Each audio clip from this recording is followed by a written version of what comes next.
Hello everyone, কেমন আছো সবাই? তো চলো আজকে তোমাদের সাথে একটা লুক শেয়ার করা যাক। আর এই লুকটার দিনটা দুটোই হচ্ছে আমার জন্য খুবই স্পেশাল কেন বলছি জানো? সেটা জানার জন্য দেখতে হবে কিন্তু তোমাদেরকে পুরো ভিডিওটা। যারা যারা আমার ভিডিও দেখো তারা অবশ্যই জানো যে আমার 9 মাস পড়েই গেছে, আর 9 মাস মানে হচ্ছে 9 মাসই খাওয়ানো অনুষ্ঠানের সাজ, সেটাই হচ্ছে আজকে আমার।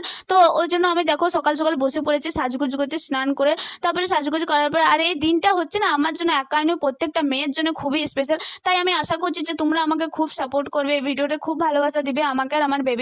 আর দেখো তোমাদের সাথে গল্প করতে করতে কিন্তু আমার অনেকটা মেকআপটা কমপ্লিট হয়ে গেছে, আর এখন আমি এক একটা করে গয়না পরে নিচ্ছি। তারপরে চুলটা হচ্ছে আমি ট্রানজাকশনে কমপ্লিট করে নিচ্ছি। আর এই গয়নাগুলো দেখে মনে হচ্ছে না গোল্ড জুয়েলারি, এগুলো কিন্তু সব এরকমই বটে। কিন্তু দেখো কত ভালো লাগছে দেখতে। আর আমার এখন ফাইনাল মেকআপ হয়ে গেছে, কেমন লাগছে আমাকে দেখতে কমেন্টে কিন্তু অবশ্যই জানিও। আর আমার অনুষ্ঠানের সাথের ভিডিওগুলো দেখতে হলে, বড় ভিডিও দেখতে হলে তোমাদেরকে যেতে হবে আমার চ্যানেলে। তো জলদি করে যাও, আমার চ্যানেলটা সাবস্ক্রাইব করে এসো। আর আমার চ্যানেলে অলরেডি বড় ভিডিও আপলোড করা হয়েছে, তো দেরি কেন করছো? জলদি করে যাও, দেখে এসো।